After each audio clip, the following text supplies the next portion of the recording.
Stres babacığım, stres. Merhaba, ben Şevket. Bu videoda biraz sıkıntılı bir durumdan bahsedeceğim. Hayata geç kalmak üzerine konuşacağım ve benim neden hayata geç kaldığımdan bahsedeceğim. Ben 34 yaşındayım şu an. Hayata geç kalmış hissediyorum ya da hayata geç kaldım. Bundan bahsedeceğim. Ben psikoz hastasıyım. Psikoz nedir diye soracak olursanız, psikoz gerçeklik algısının yitirilmesi anlamına geliyor. Ataklar şeklinde gelen bir hastalık ve atak geçirdiğiniz zaman gerçeklik algınız gidiyor. Yani yerine sanrılar geliyor, varsayımlar geliyor, işte gerçek dışı inançlar geliyor gibi. Bu sanrılar herkeste farklı olur. Genel olarak gerçek dışı şeylere inanma gibi bir durum sanrı dediğimiz şey.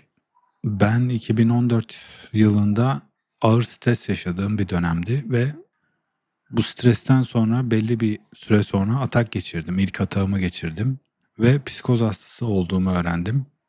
Yani böyle bir teşhis konuldu. 2014 yılında sadece filmlerde falan görmüştüm. Fight Club'ı falan izlediğimden dolayı böyle bir hastalıktan haberdardım. Yani psikoz, şizofreni birbirine çok benzeyen hastalıklar bunlar. Şizofreni daha ağır. Psikoz biraz daha nasıl desem kolay atlatılabilen bir şey. Şizofreni gibi uzun sürmüyor ve ağır sanrıları olmuyor. Birbirine karıştırılan bir hastalık, bu o yüzden detay verdim. Yani 2014'te ilaca başladım. Antipsikotik diye bir ilacı var bu hastalığın. Doktor kontrolünde ilaca başladım ve ön yargılarım vardı. Yani ilacın yan etkileriyle alakalı ön yargılarım olduğu için ilacı bırakmak istediğimi söylüyordum sürekli doktora. 2015 yılında, yani 2014 Mart'ta ilk atağımı geçirdim. 2015 Mart'ta ikinci atağımı geçirdim ilacı bırakma girişimimden dolayı. Yani ilacı bırakmaya yakın atak geçirdim diye hatırlıyorum. İlaca karşı bir önyargı olduğu için bırakmak istemiştim. Çoğu insanda vardır bu. Bu sanrı dediğimiz olayı biraz daha açmak gerekirse şöyleydi. En azından bende nasıl oluyor onu anlatabilirim. Başkalarında bilemem. Ben eski anılarımı, yani gerçekten yaşadığım anıları tekrar yaşıyor gibi oluyordum zihnimde. Yani geçmişte yaşadığım bir şey canlanıyordu ve oradaki arkadaşlarım falan bana yorum yapıyor gibi, yani şu anki zamanıma yorum yapıyor gibi oluyordu. Benim sanrım bu şekildeydi ama başkalarında farklı olabilir. Ve bu sebeplerden dolayı işte 2014'ten bu yana 2025'teyiz şu an. 11 yıl gibi bir süre, daha da fazlası vardır mutlaka, birkaç ay. Kaybettim. Yani kaybettim gözüyle bakmıyorum aslında. Bu olması gerekiyormuş gibi gördüm. Zamanla alıştığım bir durum. 11 yıl çok uzun bir süre olsa da bana kattıkları da oldu aslında bu hastalığın. Şimdi tamamen kötüleyemem.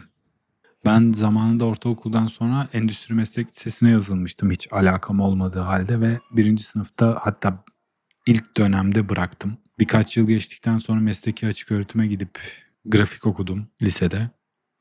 Çocukluğumdan beri zaten resim çiziyorum. Yani sürekli bir şeyler karalarım böyle. Bu hastalık da zaten üniversiteye hazırlık dönemimde olmuştu. 2014'te ben üniversiteye hazırlanıyordum. Bir resim kursuna gidiyordum.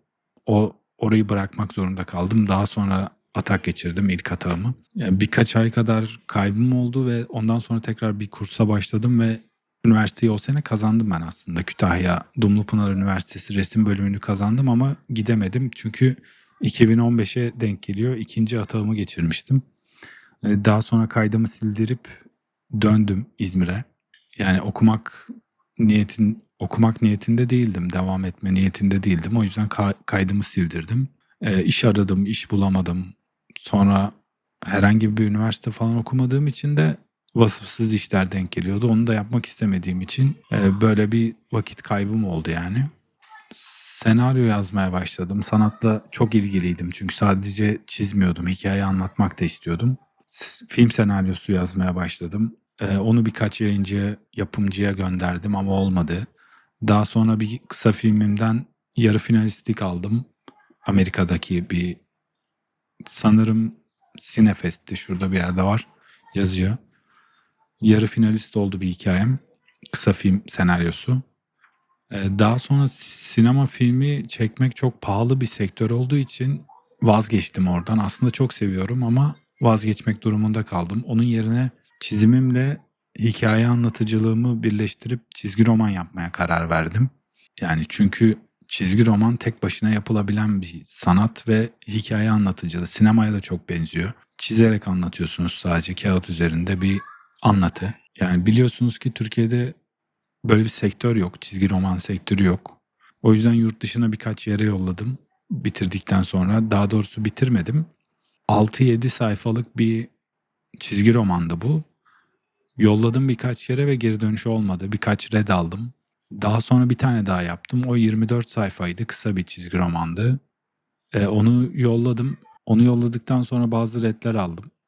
Ama olumlu redlerdi. Yani geri dönüş oldu en azından. Diğerlerinde hiç olmamıştı.